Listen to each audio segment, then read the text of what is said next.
हमें हमारी रैबलर के मिलने से कुछ घंटों पहले का सीन दिखा रहता है। तो तब वहां पर ड्यू को भी ये बात पता चल गई थी। वो कहता है गायब हो गई है, तुम्हारा मतलब है रैबलर। तो वहां पे हमारी हीरोइन का भाई रोआन और वहां पे वही गार्ड था जिसकी हमारी हीरोइन ने जान बचाई थी। तो रोआन कहता है असल में मैं रैबलर को ब्लेसिंग ट्री के पास लेकर गया था, लेकिन अचानक से मेरी आंखों के सामने वो गायब हो गई। मुझे नहीं पता ये कैसे हुआ। मैंने उसका पीछा करने की कोशिश तो की थी, लेकिन अचानक से पता नहीं कहां से बटरफ्लाईज आ गई और उन्होंने मेरा व्यू ब्लॉक कर दिया। तो तब ड्यू की बात सुनकर बड़ा हैरान रह गया था। वो कहता है बटरफ्लाईज? वो कहता है जी बिल्कुल, वहां पे तो उनका पूरा झुंड था, इसी वजह से मुझे पता भी नहीं चला और वो अचानक से गायब हो गई। तो वो गार्ड भी कहता है हमने सर्च टीम्स भेज दी हैं और जैसे कि आपने मुझे बताया था ना, जो सोर्सर यहाँ काम कर रहे थे हमने उनको भी बुला लिया और उनसे भी सवाल कर रहे हैं। तो तब ड्यूक कहता है मैजिक टावर के मास्टर से कांटेक्ट करो। तो वो दोनों कहते हैं क्या सच में मैजिक टावर के मास्टर से? तो वो सोचता है ब्लेसिंग ट्री और बटरफ्लाईज, ये सब कुछ इतना कोइंसिडेंट नहीं हो सकता। और इसके अलावा फेलिसिटी, उसकी ब्लड लाइन, वो तो खुद एक फेलिसिटी है जिसके पास स्पिरिट की पावर हो सकती है। तो मुझे नहीं लगता ये सब कुछ इत्तेफाक होगा। तो तब ड्यूक कहता है और मेरी बात मैजिक टावर के मास्टर तक पहुंचा दो, उसको कहो कि कुछ एल्स मेरी बेटी को लेके गए हैं और अभी उसको कहो कि मेरी बेटी को अभी ढूंढे, और अगर उसने ना किया ना तो मैं उसको जान से मार डालूंगा।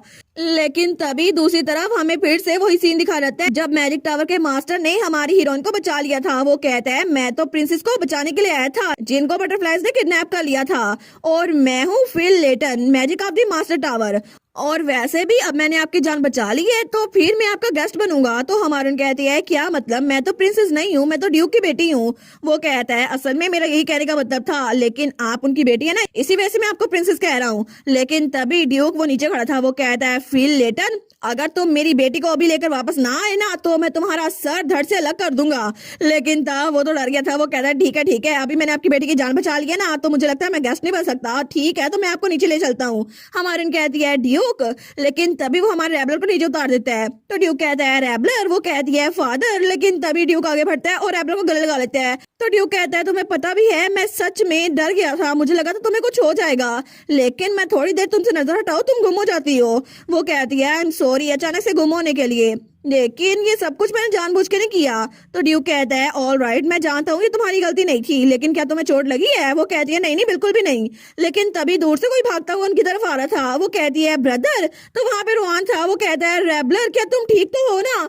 वो कहती है मुझे माफ कीजिएगा, आप तो बहुत ज्यादा डर गए होंगे ना क्योंकि मैं अचानक से गायब हो गई थी, है ना? वो कहता है सीरियसली आखिर हुआ क्या था, तुम कहाँ चली गई थी? लेकिन ड्यूक कहता है मुझे बहुत कुछ पूछना है, तो चलो घर जाके जब तुम रेस्ट कर लो तब पूछते हैं। वो कहती है जी बिल्कुल, मैं भी घर जाना चाहती हूँ। लेकिन तब वो कहती है भाई मुझे भी आपको बहुत कुछ बताना है कि मुझे जो ड्रैगन एग मिला ना उसके बारे में बताना है। वो कहता है क्या? उसके बारे में क्या? लेकिन तब वो लोग बातें करते हुए वहां जा रहे थे तो पीछे मैजिक टावर का मास्टर खड़ा रह गया था। वो कहता है क्या आप लोग मुझे भूल तो नहीं गए, हालांकि मैंने प्रिंसेस की जान बचाई है। लेकिन तब वो बेचारा तो अपने आप से बातें किए जा रहा था। वो कहता है मैं उम्मीद कर रहा था कि मुझे कोई रिवार्ड मिलेगा, लेकिन हमारे सोचती है उसके बाद मैं मैंशन में वापस आ गई और वहां पे हर कोई मेरे बारे में फिक्रमंद था। तो तब उसकी मेट शार्लेट कहती है हम तो बहुत ज्यादा डरे हुए थे, आपके बारे में कितने ज्यादा फिक्रमंद थे ना हम। लेकिन वो कहती है सॉरी। तो शार्लेट कहती है क्या हम उस दरख्त को काटने दें? वो कहती है नहीं ये तो बहुत ज्यादा दूर चला जाएगा। लेकिन उसके बाद हमारी हीरोइन आराम से नहा रही थी और रिलैक्स हो गई थी। लेकिन तब कुछ दिनों बाद मैजिक टावर का मास्टर उसके सामने बैठा हुआ था। वो कहता है मुझे असल में प्रिंसेस का ब्लड चाहिए। तो हमारी उसके सामने बैठी थी। वो कहती है क्या तुम्हें मेरा ब्लड चाहिए, लेकिन क्यों? तो तब हमारे तो बड़ी परेशान हो गई थी, लेकिन वो तो चमक रहा था। वो कहता है असल में जब मुझे पता चला ना कि आप खतरे में हैं तो मैंने आपको बचाया और इसकी वजह से मुझे कंपनसेशन चाहिए। लेकिन वैसे भी आपको पता है ना कि मैं ऐसे वॉलंटियर नहीं करता किसी की जान बचाने के लिए, लेकिन फिर भी क्या पॉसिबल हो सकता है कि आप अपने ब्लड के कुछ कतरे मुझे दे दें ताकि मैं उन पे एक्सपेरिमेंट कर सकूं? तो हमारे सोचती है मुझे लगा ही था ऐसे जरूर कुछ होगा, क्योंकि फिल लेटन जो कि मैजिक टावर का मास्टर है ना, ओरिजिनल स्टोरी में तो वो क्राउन प्रिंसेस का सबऑर्डिनेट था, और अगर मैं सीधे लफ्जों में कहूँ ना तो वो सेकंड में लीड था, क्योंकि रोआन के बाद प्रिंसेस को यही पसंद करने लग गया था। लेकिन ये तो प्रिंसेस के पीछे पागल था, क्योंकि अगर कोई भी इंसान प्रिंसेस के बारे में एक भी लफ्ज गलत कहे ना तो ये उसको मारने पे आ जाता था। लेकिन आखिर में ये भी प्रिंसेस के लिए अपनी जान दे गया, और आखिर में जब ये मरा था ना तो इसके चेहरे पे स्माइल थी। लेकिन वो सोचती है आखिर सब लोगों में से मेरी जान बचाने के लिए इसी को आना क्यों जरूरी था? तो तब मैजिक टावर का मास्टर कहता है, वैसे भी मैं कुछ ज्यादा नहीं करना चाहता, मैं तो बस आपके बारे में क्यूरियस था। मैं बस यही सोच रहा था कि फेलिसिटी के ब्लड में आखिर क्या बात है कि स्पिरिट इसमें रिएक्ट करती हैं, और इसके अलावा मुझे ये जानना था कि आखिर पॉइजन पी के भी बिना किसी एंटीडोट के आप जिंदा कैसे बच गई। तो रेबलर सोचती है, क्या इसको पता है कि मैंने पॉइजन पिया था। वो कहता है, वेल ऐसा ही कुछ, क्या मुझे आपका ब्लड मिल सकता है?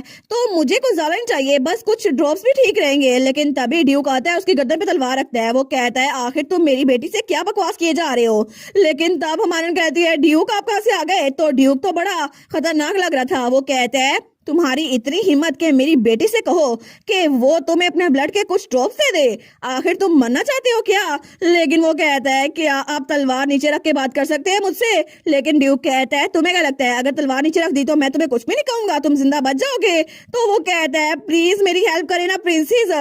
तो हमारी हीरोइन गहरी सांस लेते हुए कहती है, वेल मैं माइंड नहीं करूंगी अगर मैं आपको अपने ब्लड के कुछ ड्रॉप्स दे दूं, लेकिन फिर भी मैं आपको ये रीजन नहीं बता सकती कि मैं पॉइजन पीने के बाद भी जिंदा कैसे बच गई। वो कहता है, सच में? लेकिन अगर ऐसा ही है तो क्या आप मुझे अपने ब्लड के ड्रॉप्स देंगी? तो रेबलर कहती है, ऑफ कोर्स, इसी तरह अगर आप मेरे डैड के साथ कोई डील करेंगे। वो कहता है, क्या मतलब? आपका इससे क्या मतलब है? लेकिन तभी ड्यूक हमारे रेबलर को कहता है, इधर आओ। वो कहती है, ठीक है डैड, मुझे उठा ले।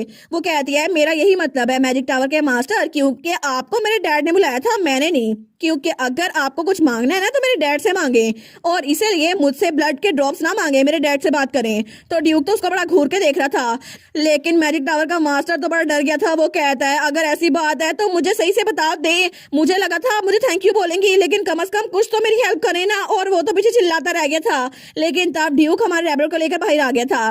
वो कहती है, उसके साथ डील करना तो बिल्कुल वेस्ट ऑफ द टाइम है, मैंने तो बस उससे इसलिए कहा ताकि मैं उसको अपने ब्लड के ड्रॉप्स ना दूं, क्या ये ठीक रहेगा? तो ड्यूक कहता है, वेल डन, क्योंकि अगर मैंने उसको कुछ मैजिक स्टोन दिए ना तो वो चुप हो जाएगा, वैसे भी तुम्हें ये सब कुछ करने की जरूरत नहीं है। तो हमारे उन सोचती है, मैंने सबके सामने सिर्फ 2 बार ही पॉइजन पी है। पहली बार तो जब मैं प्रिंसेस के लिए केक खा रही थी ना, तब तो ड्यूक ने मेरी जान बचाई थी, लेकिन तब तो वहां पे बहुत सारे लोग थे जिन्होंने मुझे देखा था। और दूसरी बार मैंने एम्पर के सामने पॉइजन पिया था ताकि उनको मुझ पे शक ना हो और मुझे यहाँ पे भेज दे ड्यूक की फैमिली में। लेकिन उस बार तो वहां पे कोई भी नहीं था। लेकिन इस बारे में आखिर मैजिक टावर के मास्टर को कैसे पता? उन्होंने तो साफ साफ कहा था कि मैंने पॉइजन पी लिया था बिना किसी एंटीडोट के।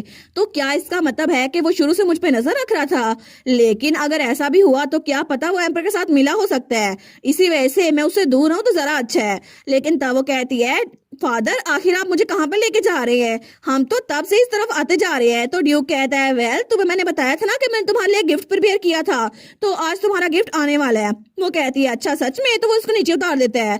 वो सोचती है, इन्होंने ऐसा कुछ कहा था आई गेस, लेकिन इसकी जरूरत नहीं थी, पता नहीं फिर भी मेरा गिफ्ट क्या होने वाला है। वो कहता है, ठीक है चलो इकट्ठे चलते हैं। लेकिन तभी उनके मैंशन के पास कोई लड़का आ रहा था जिसके ब्लैक कलर के बाल थे, और हमारी हीरोइन अपने फादर यानी कि ड्यूक के साथ खड़ी थी। तो वो कहती है, क्या सच में? और वो लड़का तो कुछ कुछ कैलिक्स की तरह लग रहा था। लेकिन अगर ये सच में कैलिक्स हुआ तो इसका मतलब है कि फाइनली रेबलर इतने लंबे अरसे बाद कैलिक्स से मिलेगी और कैलिक्स फाइनली जंग से वापस आ गया। कितना मजा आएगा ना अब। और इसी के साथ ये वाला पार्ट यहीं पर ख़त्म। तो आप लोग बताइएगा आप लोग को ये पार्ट कैसा लगा, और वीडियो को लाइक और चैनल को सब्सक्राइब लाजमी कीजिएगा। बाकी वीडियोस का लिंक भी स्क्रीन पर नज़र आ रहा होगा, तो काइंडली उनको भी चेकआउट कर लें। और thank you so much for watching my videos. Stay safe, bye bye.